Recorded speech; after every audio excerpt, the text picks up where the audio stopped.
थंडीच्या दिवसात बाजारात खूप छान भाज्या मिळतात आणि त्यात हरभरा कबाब झालाच पाहिजे, कारण मुलं भाज्या खात नाहीत. त्यामुळे मुलांना हे देणं अगदी योग्य आहे. आणि एकदम कमी तेलकट, अजिबात बघा तेलकट नाही, वरून छान कुरकुरीत, आतून छान मऊ असे मस्त हरभरा कबाब आज बनवलेले आहेत. तर नमस्कार, मी अनिता केदार रेसिपीज मराठीमध्ये तुमचं मनापासून स्वागत आहे. तर चला बघूया अगदी झटपट कमी तेलकट हरभरा कबाब कसे बनवायचे ते. हरभरा कबाब बनवण्यासाठी इथे मी घेतले पालक, स्वच्छ निवडून धुवून घेतलेली आहे. साधारण ही कापल्यावर 3 कप पालक होईल एवढी पालक आहे. एक वाटीवर कोथिंबीर घेतलेली. ओला हरभरा आता बाजारात मिळतो, तोही मी 1 कप घेतलेला आहे. आणि वाटाणा घेतलेला आहे ओला. बाजारात आता खूप हिरव्या भाज्या येतात, त्यामुळे हरभरा कबाब अगदी छान होतो. आणि 3 ह्या पोपटी रंगाच्या हिरव्या मिरच्या घेतलेल्या आहेत. आणखी काय काय साहित्य लागणार आहे त्या पुढे दाखवणारच आहे. आता आपण काय करायचं ते दाखवते. आता इथे मी पाणी गरम करायला ठेवलंय, त्यात 2 चिमूट मीठ घालते आहे. आणि भाजीचा रंग तसाच हिरवा राहावा म्हणून अर्धा चमचा साखर घालते आहे. तर आपल्या पाण्याला उकळी यायला सुरुवात झाली.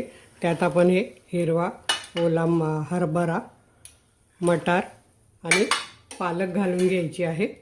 आणि याला 1-2 उकळ्या येऊ द्यायच्या आहेत. पालक वाटाण्याला उकळी येते तोपर्यंत ही मिरची आपल्याला यात बारीक करून घ्यायची आहे.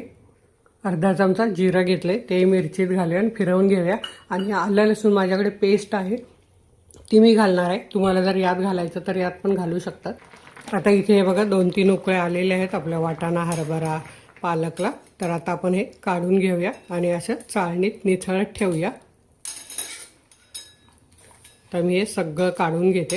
आता इथे आपली पालक जास्त शिजू नये म्हणून आपण हे थंड पाण्यात घालून घेऊया आणि एकदा असं छान मिक्स करून घेऊया थंड पाण्यात. म्हणजे पालक पुढे अजून शिजली जाणार नाही गरम पाण्यामुळे आणि लगेच थंड होईल. थंड पाण्यातून काढल्यावर हे छान असं निथळून घ्यायचं आहे. पूर्ण पाणी यातलं गेलं पाहिजे, नाहीतर मग आपल्याला पीठ जास्त लागेल आणि मग आपला रंग चांगला येणार नाही. त्यामुळे हे पूर्ण पाणी असं निथळून घ्यायचं आहे. आता इथे आपलं बघा पाणी अजिबात निघत नाही आहे, पूर्ण पाणी निथळून झालेलं आहे. आता इथे माझ्याकडे आहे चॉपर. ह्या चॉपरमध्ये आपण फिरवून घेऊया. आता या चॉपरमध्ये आपल्याला 2 वेळा हे बारीक करावं लागणार आहे. तर इथे पालक, कोथिंबीर मी घालून घेते आणि वर जेवढे वाटाणे हरभरा बसेल तेवढं घालून घेते आणि हे छान असं फिरवून घेते. कारण आपण मिक्सरमध्ये केल्यावर खूप बारीक होतं, त्यामुळे असं चॉपरमध्ये छान, किंवा मिक्सरमध्ये तुम्ही बंद चालू करत फिरवून घ्या. आता इथे बघा ही मस्त 2 वेळा असं फिरवून घेतलेलं आहे. असं उबडधुबड छान झालेलं आहे आणि बघा पाणी सुटलेलं नाही. तर हे असं मस्त होतं. त्याच्यामुळे आता आपल्याला यात 2 बटाटे घालायचे आहे उकडलेले आणि ते किसून घ्यायचे आहे. यात मध्यम आकाराचे 2 बटाटे किसून घालूया. आता यात आपल्याला काही मसाले घालायचे आहेत. इथे मी घेतला 1 चमचा चाट मसाला, अर्धा चमचा काळी मिरी पावडर, जिऱ्याची पावडर 1 चमचा, पाव चमचा हळद आणि 1 चमचा मीठ हे घालून घ्यायचं आहे. आपण जे हिरवी मिरची, जिरा वाटून घेतलं आणि त्यात मी आलं लसूण पेस्ट घेतली आहे, तेही घालून घेऊया. मीठ पण आपण घालून घेतलेलं. आता यात आपल्याला थोडंसं बेसन घालून आधी हे मिक्स करून घ्यायचं. पाणी अजिबात घालायचं नाही आहे. हे सगळं एकजीव करून घ्यायचं आहे आणि बेताने आपल्याला छान असा गोळा तयार करून घ्यायचा आहे.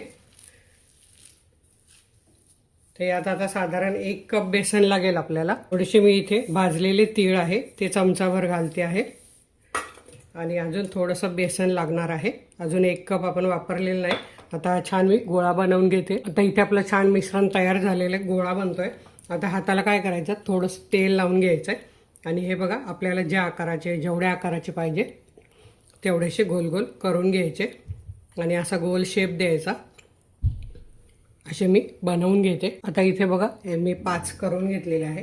त्यावर आपल्याला अशा गुलाबाच्या काजूच्या पाकळ्या चिकटवून यायच्या आहे. आणि आता चला तेल मी गरम करत ठेवलं आहे. आता मी इथे पॅनमध्ये तेल घालून घेतलेलं आहे 5 चमचे आणि त्यात आपल्याला हे ठेवून घ्यायचे आहे. तेल तापलेलं आहे आणि अगदी लो मिडियम गॅसवर आपल्याला हे छान असे भाजून घ्यायचे आहेत.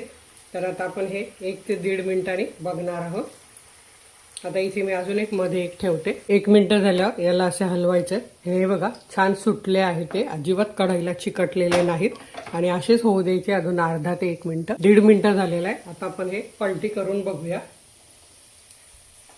आणि इथे तुम्ही बघू शकता छान सोनेरी रंग आलाय. आता इथे ह्या साईडने आपल्याला फक्त 1 मिनिट आणि गॅस खूप बारीक ठेवायचा आहे म्हणजे आजपर्यंत ते छान होतात. तर असे मी सगळे करून घेते ना 1 मिनिटाने तुम्हाला दाखवते. आता इथे 1 मिनिट झालाय, आपण बघूया झालेत का. तर हे बघा इथे पण वरून छान सोनेरी रंग आलाय. आता पण हे काढून घेऊया. तर इथे तुम्ही बघू शकतात वरून छान कुरकुरीत आणि आतून मऊ लुसलुशीत असे छान आपले हराभरा कबाब तयार झालेले आहेत. बरोबर आपला टोमॅटो सॉस आहे किंवा मग इथे मी लिंबाची चटणी अगदी 2 मिनिटात बनवते. याची रेसिपी बघायची असेल तर तुम्ही माझा वडापाव व्हिडिओ बघा, त्यात मी दाखवलेले आहेत. त्या तिन्ही चटण्या दाखवलेल्या आहेत किंवा टोमॅटो सॉस पण अगदी 5 मिनिटात बनतो दाखवलेला आहे. तर असे हराभरा कबाब नक्की बनवून बघा. व्हिडिओला लाईक करा, मित्रमैत्रिणींना शेअर करा. वेळात वेळ काढून व्हिडिओ बघितल्याबद्दल तुमच्या मनापासून धन्यवाद. अशाच माझ्या छान छान रेसिपी बघा, बनवा, खा आणि हेल्दी राहा. धन्यवाद.